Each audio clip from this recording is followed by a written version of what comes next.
ओम शान्ति। Good morning. नमस्ते सम्पूर्णलाई। कुनै विश्व कल्याणकारी विश्व रचयिता स्वर्णिम युगको रचनाकार शिव बाबाको आजको महावाक्य।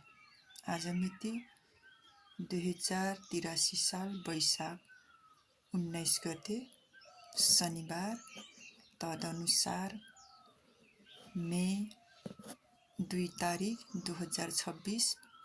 प्रातः मुरली बाप दादा मधुबन। बाबा भन्नुहुन्छ, मिठे बच्चे, यस ड्रामाभित्र महाविनाशको योजना पहिल्यै निश्चित छ। तिमी विनाशभन्दा पहिला कर्मातीत बन्नु छ भनेर बाबा भन्नुहुन्छ। ओम शान्ति।